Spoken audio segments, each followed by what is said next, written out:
Chess fanatics, chess enthusiasts, parents, children across Jamaica. This episode is a special one. With us, our guest. He is a renowned coach, a legend himself, one who has actually entered the den of legends and has made his stamp as well. I want to give a round of applause to a FIDE instructor, one of, if not the best coach for under 12, under 10, under 8. And then there's under 14 as well. And I dare say, which one was that? Under 14. Under 14 as well. Our very own, the great sage himself, Odane Hall. Thank you. I appreciate that very generous welcome. Congratulate you, sir, for your performance with our candidate-elect Luke Wright. All right. I know that you've actually worked extremely hard with him, so give it up again. Proud of you. Thank you. Sir. All right. And let's not forget our woman candidate master, Naya Wood. My apologies, and woman candidate master elect Naya Wood, right? Yes. So you're actually making a lot of strides, man. That's great. I do try. All right. Now, the first question that I really want to know: why chess? Boy, that's a question that I've struggled to answer myself. If I were to pull you into a strange backstory, right? Cue the music for backstory. When I came across chess in high school, back at Tivoli Gardens, yes, not Cherry Gardens, as many popularly thought, but it was back in Tivoli Gardens High, where I was first introduced to chess by one supranational master, Andrew Mellis. Yes. I thought that the game was invented for me, and I would be the ruler, king of chess. Right. But I was quickly humbled. When I had the class tournaments, I got clobbered. A lot of us have actually started out that way. Some of us still getting clobbered right now. You would think that this would send me on an arc, a lone arc, where it would be one of redemption. I'd come back being the victor. No, I went on to actually quit the game in first form. Yes, I got clobbered to the point where I was not too happy about it. And I decided that clearly whoever invented chess made some errors because I should be good at it. Exactly. So fast forward a few more years, I was actually brought back to chess. Just by passing in the halls, I had to get myself in more extracurricular activities. So I had my Thursdays free, and I was like, which club could I join? I was passing by the chess club at school and saw some guys in there. I was like, what are they doing? Yeah. Guess I have some time to kill. And I asked if I could be a part of the chess club. And it just so happened on that particular day, they were going to play in the Scholastics, the All Island Scholastics, on the high school Scholastics. Okay. And they wanted a fourth person for the team. And luckily you just happened to be there. And I turned up. Right. And it just so happened that evening they had KC. Now, I had have already known how to move all the pieces, have some idea of how to play the game to checkmate. But, it was this all was happening so quickly. At that point, for the Kingston region, most of the games were hosted at KC on North Street. Yeah. And there is a gentleman by the name of Q, God rest his soul, who was responsible for organizing the events at that zone. This man would blow a gasket every second. This man would be yelling or screaming at someone to be quiet. But he did an immaculate job in organizing the event. My first match for team chess, I lost. But this rekindled a fire in me to pursue chess competitively. Because the first game that I lost against this young KC student, because we were playing, I think it was B team for KC, and I was just flabbergasted when I was in the environment. I saw all the schools from all over playing, and I was just so impressed with how well everything came together. It was the physics department at North Street, and it was just so well put together. I could see that something special was happening, and I really wanted to be a part of it. So I was really impressed. That first impression for competition, it really had left a big impact on me. And that is how you got in. Yeah, I got into chess more competitively. That is, our team lost to the KCB team, and that match it lasted a very long time. That match lasted for like over 2 hours. So I was completely drained after the game, but I was happy in spite of defeat. It came down to a king and a pawn versus a king, and clearly I had some more things to learn on endgame, because he was able to promote the queen. And for those chess people listening, you know how to checkmate with king and queen. Checkmate with the king and queen. No, I use this phrase where I say that chess saved my life, right? Mm-hmm. But you being in Tivoli Gardens, growing up in that area, that I believe that phrase would definitely work. Oh, that definitely. I could say chess saved my life. It's no surprise that in an area like Tivoli Gardens, you're a high risk youth. I can remember my friends that were directly involved in gangs. They've handed me firearms before. It also helped that I was also a kid that was a Sunday going, God fearing type of guy who said that listen, I can still be a friend, but I'm not messing with this. So if you don't mind, I can teach you some chess if you'd like, but this road is really not for me. And my friends have respected me for that, standing my ground, not falling to peer pressure. Right. They've understood that, I was a little level-headed. And in spite of their pursuit for me to join gangs or be affiliated with, some criminal activities, I stay the path. And would you say that chess actually played a part in you being level-headed? A big part, because my grades turned around in school. I was getting A's, I was getting 90s. I got promotions from lower stream to upper stream shortly after playing chess, and I don't think that's a coincidence.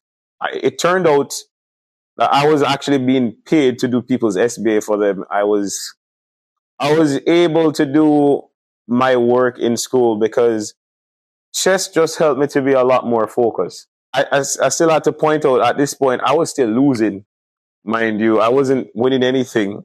There is a gentleman that goes by the name of Shemar Morrison. Shemar, I hope you're listening, because you started this villain arc for chess.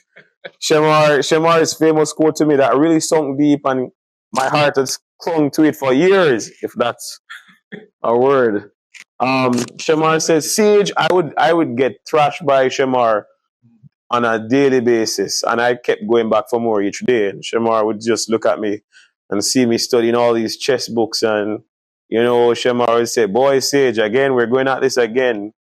Are you not convinced of the results?" And Shemar would look at me and say, there are two types of people in the world that plays chess, the people who are really good and the people who love it. You must really love chess. and it took a while to sink in, but I realized what Shemar was saying. I made a vow to myself that one day I would show Shemar that not only did I love chess, but I was going to be the best that there ever was. And that was what prompted me to pursue playing chess competitively. It has been a roller coaster of a ride, especially when you don't have a dedicated coach to help direct your path. It can become very challenging. Right. And I think that's what helped contributed to my understanding as a coach. Being someone at ground zero, not having a clear path forward, or not knowing how to make improvements to oneself despite effort. Being there myself, it has really helped me as a coach to reach any player, regardless of wherever they are, to try and pull them up to be improved players, right? I dare say to compete not just locally but internationally as well. This episode is sponsored by Right Express Limited. Shipping to Jamaica just got easier. They are located at Kings Plaza. Yeah, Kings Plaza, halfway tree. You know, you are a strong chess player yourself. I dare say so. Right? So why not Grandmaster Odane Hall? Why Coach Hall? Well, where did that transition, place? I realized that if I pursue chess seriously, a lot of strong players in the world would be in serious trouble, and that's how they pay their bills. I had to reconsider.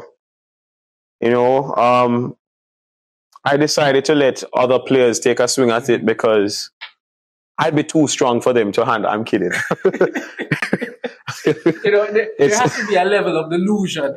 I was head over heels delusional. The title of the mantle of Grandmaster. The title of Grandmaster is not one that is it's an easy title to achieve. I respect anyone who's able to gain that title. It's one that's so elusive that no one has ever gotten it in the English-speaking Caribbean to date. And that's also been one of the reasons why the finance minister, Dr. Nigel Clark, has prompted us to pursue this title, because it also represents the pinnacle of mental excellence. I dare say even academic excellence. It's very hard to achieve, and that's just an understatement. He's contributed significantly in a program called the GM in 10, Grandmaster in 10, to help young juniors become the next big thing in chess. And I'm fortunate enough to be a part of that program. Awesome. But it came to a point where I stared into the abyss long enough, and I realized that there is a level of sacrifice that one would have to undertake to become a GM. And being as old as I was at the time, I realized that I had a lot of years to make up for. That was quite difficult to do. If you wanted to become a grandmaster and you're at the age of 20, it's very difficult. Right. Starting at 3 would have been, and they call 3 a late start in some countries. But I realized that there was a lot to learn in chess, and chess was vast. Right. Chess, what we know in chess, it's just a tip of the iceberg. It's a speck in the universe. And I like to remind kids that there's a famous mathematician by the name of Claude Shannon. Mm-hmm. And he has a number called Shannon's number, the amount of chess possibilities. It's it's 10 to the power of 120, which is arguably like that number is so high it's higher than all the atoms in our observable universe. So that's vast. And Einstein also said the same thing, alluded to the near infinite possibilities of chess. So chess is vast, and it's not something that you can easily master. And I guess that pursuit is what drives many young players. But when I had hit that brick wall for GM, I realized that if I was not going to be able to become GM, then I would pour out everything I have into helping the next generation of players to achieve that in any capacity I can. Would you then say that coaching is just as hard, if not harder, than being a player? Boy, it is way harder than being a player. Being a coach, you have to be a dad to these kids. You have to be disciplinarian. You have to take responsibility for their growth, responsibility for their mental well-being. It's almost as if you adopt a new child when you're coaching, and it's exhausting in a good way. Because of course, you have to be committed to your students, unequivocally committed in their success, driven, motivated, dreaming of how you can do or what you can do to improve their training, their mental state, their confidence.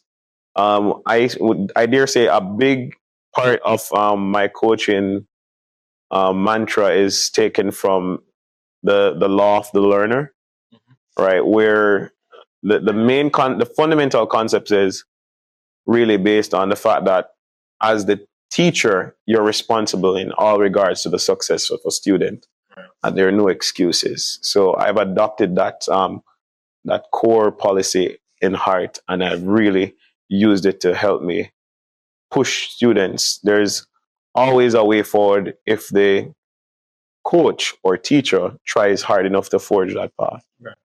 Let's just actually make a comparison. What was the chess scene like back, in the olden days compared to now? Like how it was then, and where is it now? In your opinion.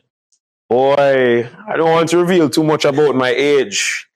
I will let people know that TV was not colored.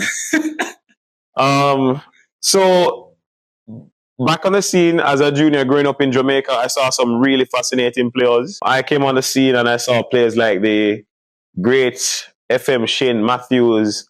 I saw for a short period of time, I saw Jomo Peterson. Right at that time, Jomo would have just gotten his IM title. Which was a big deal for Jamaica. This was like the whole chess community celebrated. I saw FM Elliott playing actively, and there was a rivalry at that time between him and Damian Davey. It was fascinating. There was a lot of chess drama. There is a lot of great players.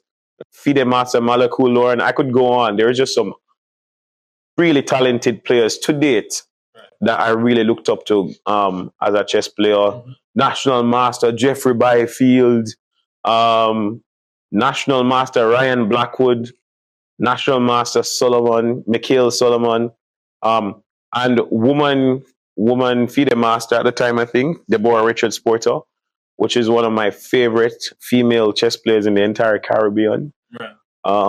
There is just some great players at that time. When I entered chess, there's a lot of role models to look up to and aspire to be like. Right. Sadly, it was not the information age yet, in a sense that Wi-Fi wasn't something that you could just go to the library and access. We had turtleback computers, hooked up to strings. That's what we had available to us for the most part. And chess books were not readily available in libraries. I hope that's changed now.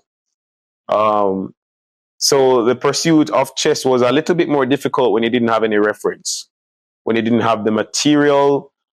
I remember the Tivoli gang and me would go to tournament. There were four of us actually who were really good chess players in the entire school. It was myself, it was Shamar Morrison, it was Amsha Carby, it was Wayne Williams, and there was also another talented fellow, Travis Scott. We entered tournaments, all JCF tournaments actually, played, and we did pretty well.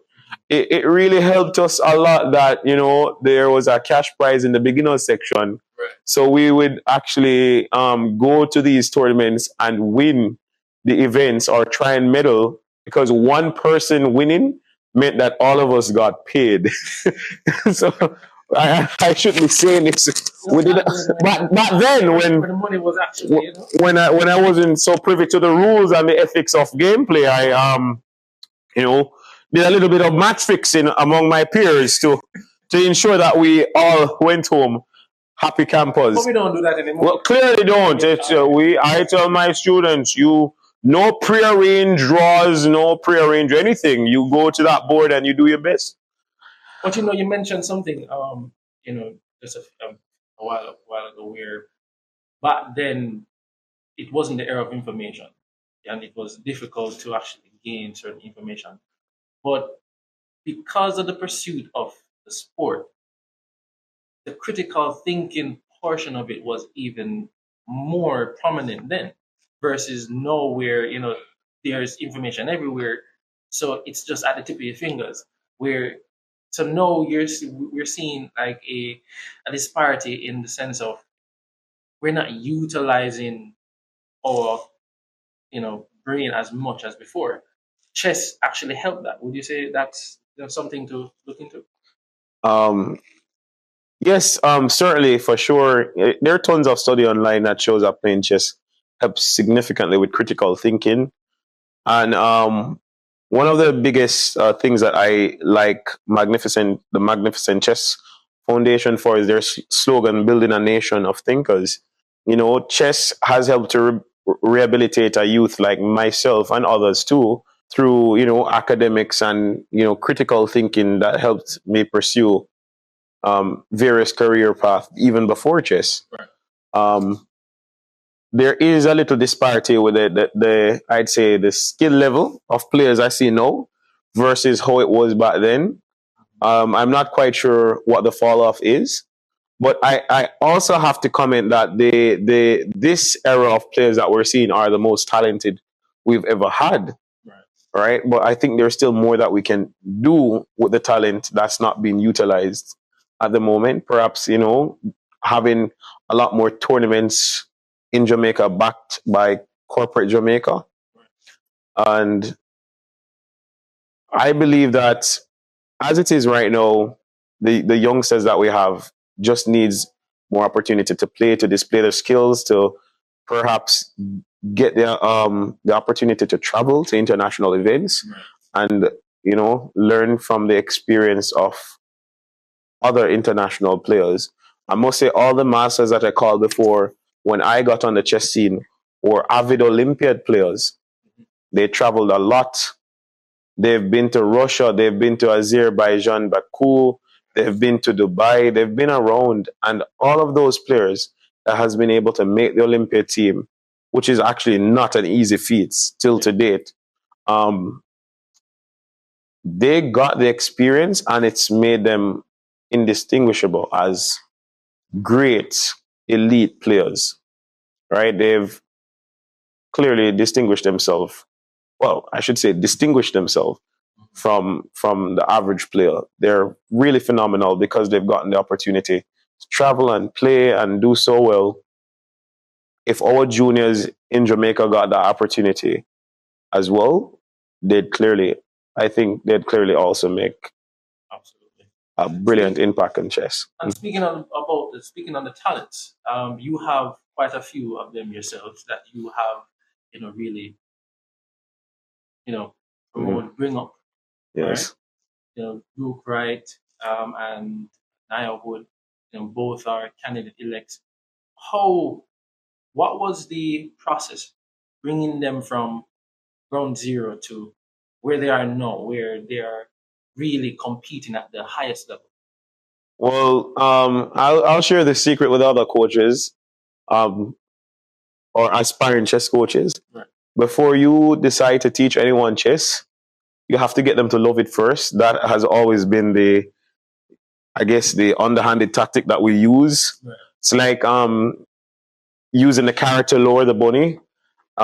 Chess at first encounter, we make it very attractive, appealing. We make it seem very easy.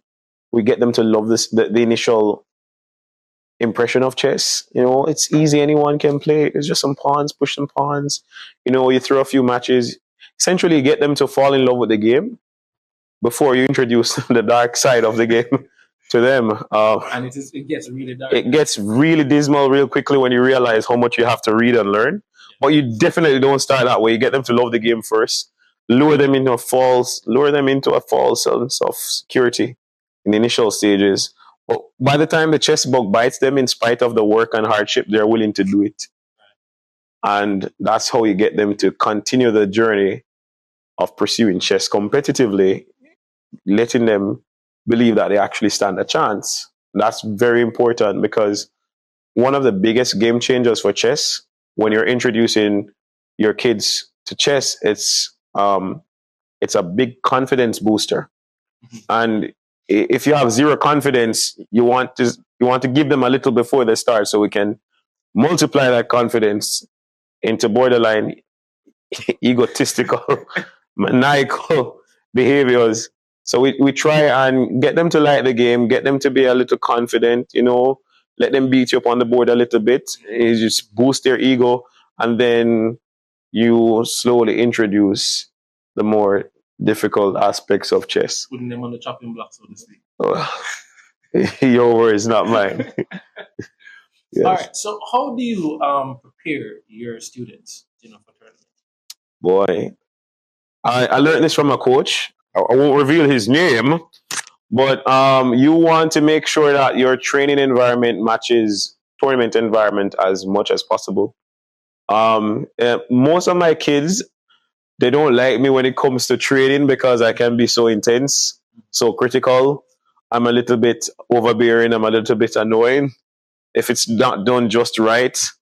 Again, from the top is something that they mouth off to me and quote when something is not done to my specifications or not done quite the way I like it. I always yell again from the top, again from the top. Even kids that I've just started training have been, yeah, again from the top. I know, coach, gosh. So it's been intensity in training is what gets the result in real tournaments. Making sure that the training environment matches the playing environment. That's one of my biggest secrets to coaching kids. Yeah, we're gonna finish it off here with some rapid questions. Mhm. First off, what's your favorite opening for Black and White? Oh, my favorite opening for white is 1e4. Everything, come at me if you will. That's like the Bruce Lee. Come, I dare you. Come at me. I'll play any Sicilian. I'll play everything. And really, it's a good approach to take because you're learning a lot of everything when you play 1e4. And with black, it's a little bit more challenging. It's I must say one of black's biggest weaknesses is that they don't move first. So you have to suffer the disparities of that. I don't have any particular favorite openings for black, to be honest. But I do like the interest in Paco attack and 1a6. And if you were to choose, famous, historian person in the past, who would you choose to play and why? Who would I choose to play from the past? Yeah, from the past. It would have to be one Mikhail Tal. Mm-hmm. My favorite Tal quote is, "You must take your opponent into deep and dark forest, where 2 + 2 is equal to 5, and the way leading out is only wide enough for one." Right? His exploits on the chessboard is one of epic proportions, and you never can tell when the next sack is coming, but you know it's coming. Right. One of the most ferocious, the most aggressive chess player ever to date. I would like to see how I fare against him. Yes. And last question: where's your goal? What's your goal now? My goal personally is to win in the Pan American Chess Championships in the near future. I'm currently working on a regimen for students to try and compete so that we can compete toe to toe with American chess players. We do quite well in the Caribbean, but the end goal is to try and dominate in America. And it will take some serious level of dedication and research into creating the type of players that can do well against them. Yes. All right, sir. Well, thank you so much for the time. My pleasure. Appreciate it, and I'm rooting for you. All right, guys, here you have it, our very own Series Sage Hall. Yes. We're looking forward for our next one. And thank you guys for being a part of this podcast. I'll see you guys soon, all right?